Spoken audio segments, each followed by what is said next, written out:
తెలివైన బద్ధకస్తుడు. వెంకటాపురం గ్రామంలో జగన్నాథం అనే జమీందారు ఉండేవాడు. ఆయన దగ్గర గుమస్తాగా కృష్ణశాస్త్రి పనిచేసేవాడు. చాలా తెలివైనవాడు.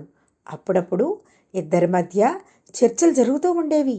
కావాలని జమీందారు కృష్ణశాస్త్రితో వాదించి కొత్త విషయాలు తెలుసుకునేవాడు. ఏదైనా పని తొందరగా అవ్వాలంటే ఎవరికి అప్పగించాలో చెప్పండి శాస్త్రి అన్నాడు జగన్నాథం. అయ్యా, తెలివైన బద్ధకస్తుడికి పని అప్పగించి నిర్ణీత సమయంలో పూర్తి చెయ్యాలని చెబితే ఆ పనిని అతను సులువుగా పూర్తి చేస్తాడు అన్నాడు శాస్త్రి. భలేవాడివయ్యా, బద్ధకస్తుడు అంటూనే సులువుగా చేస్తాడని చెప్తున్నావు. నిరూపించకపోతే నీ ఉద్యోగం పోతుంది, జాగ్రత్త అన్నాడు జగన్నాథం. నాకు కొంత సమయం ఇవ్వండి, తప్పక నిరూపిస్తా అన్నాడు శాస్త్రి. సాయంత్రం వేళ జమీందారు ఇంటి వెనుక ఉన్న పొల తోటలోకి వెళ్ళాడు.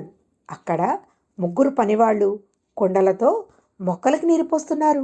అందులో ఇద్దరు చకచకా చేస్తుంటే ఒకడు మాత్రం బద్ధకంగా ఎందుకొచ్చిన పనిరా అన్నట్టు పనిచేస్తున్నాడు. ఇంతలో అక్కడికి వచ్చిన శాస్త్రి, అయ్యా, మీరు సాధారణంగా మంచివాడికి కానీ ఉద్యోగం ఇవ్వరు, అటువంటిది ఒక బద్ధకస్తుడికి ఉద్యోగం ఎలా ఇచ్చారు అని అడిగాడు. వాడి పేరు వినాయకం, నా స్నేహితుడు పంపించాడు. తెలివైన వాడని తీసుకున్నా, తర్వాత తెలిసింది బద్ధకస్తుడని అన్నాడు జమీందారు. తనకు కావలసిన వాడు దొరికాడు అనుకున్నాడు శాస్త్రి. మరుసటి రోజు ఉదయం జగన్నాథంతో చెప్పి ఇద్దరు పనివాళ్ళని వేరే ఊరు వెళ్ళేటట్టు పంపించాడు. వినాయకాన్ని మాత్రం, నువ్వు ఏం చేస్తావో తెలీదు, సాయంత్రానికల్లా మొక్కలకి 2 సార్లు నీరు పోయాలి, లేదా నీ ఉద్యోగం మానేసి వెళ్ళిపోవచ్చు, ఇది జమీందారు ఆజ్ఞ అని అన్నాడు. అయ్య బాబోయ్, ఈ మొక్కల్ని ముగ్గురుంటేనే తడపలేకపోతున్నావు, నేనొక్కడిని ఎలా చేస్తాను అని అన్నాడు వినాయకం.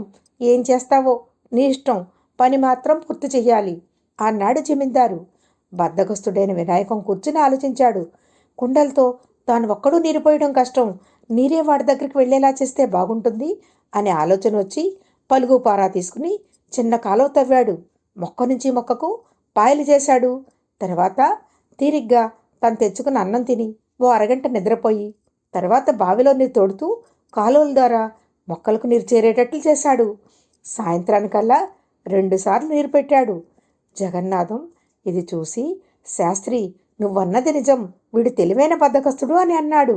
అంతేకాదు, బద్ధకం వల్ల ఇలా ఉండిపోయాడు, లేదా చాలా గొప్పగా పనిచేయగలడు అన్నాడు కృష్ణశాస్త్రి.